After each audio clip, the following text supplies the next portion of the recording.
Ole nõudlik. Me kasutame iga päev erinevaid äppe, veebipoode ja sotsiaalmeediat. Need on saanud meie igapäevaelu loomulikuks osaks. Me suhtleme, ostame, otsime infot ja korraldame oma tegemisi just nende kaudu. Sageli tundub see kõik väga mugav, kiire ja lihtne. Kuid iga sellise teenuse kasutamisega liigub kaasa ka hulk isikuandmeid, mille jagamisele me alati ei mõtle. Ja väga sageli vajutame nõustu lihtsalt selleks, et kiiremini edasi saada. Me tahame avada näiteks rakenduse, lõpetada ostu või näha mingit sisu kiiremini. Nii jääbki sageli märkamata, millega me tegelikult nõustume ja kui palju infot teenus meie kohta koguma ja jagama hakkab. Kiire klõps võib tunduda väikese asjana, kuid sellel võivad olla palju laiemad tagajärjed, kui esialgu paistab. Iga klõpsuga liigub killuke sinu isikuandmetest edasi. See võib olla sinu nimi, e-posti aadress, telefoninumber, asukoht, ostueelistused või info selle kohta, mida sa vaatad, otsid ja mille vastu huvi tunned. Esmapilgul võivad need andmed tunduda väheolulised, kuid kokkupanduna annavad need üsna täpse pildi sinu harjumustest, eelistustest ja käitumisest.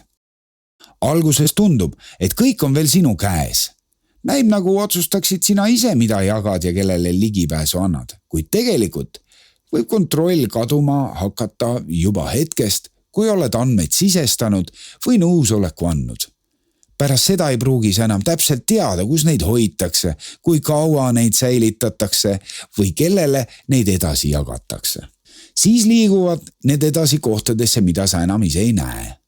Neid võidakse jagada partneritega, kasutada reklaamide sihtimiseks, siduda teiste andmetega või töödelda mõnel muul viisil, millest sul on ainult väga üldine ettekujutus.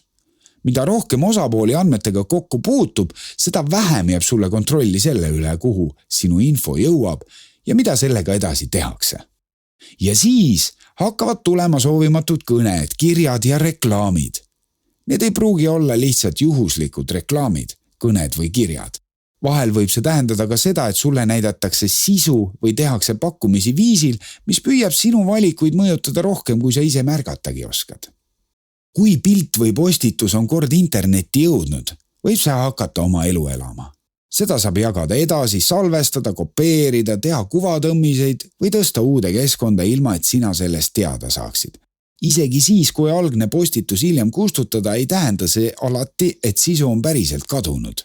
Mida rohkem sisu jaguneb ja liigub, seda rohkem see justkui mureneb väikesteks tükkideks, mis ajuvad eri suundades.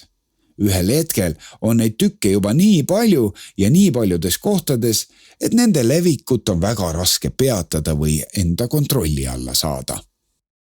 Kui annad oma andmed ära mõtlematult, ei pruugi sa neid enam kontrollida. Mida rohkem infot on juba edasi liikunud, seda keerulisem on selle teekonda peatada.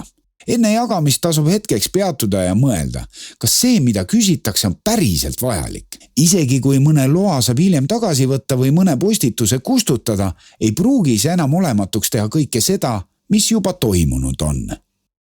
Seepärast tasub enne mõelda, mida ja kellele sa jagad.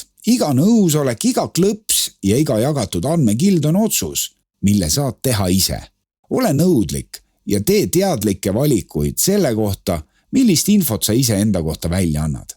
Mida teadlikumalt sa oma andmeid jagad, seda rohkem jääb sulle alles võimalus otsustada, kus ja kuidas sinu kohta käiv info liigub.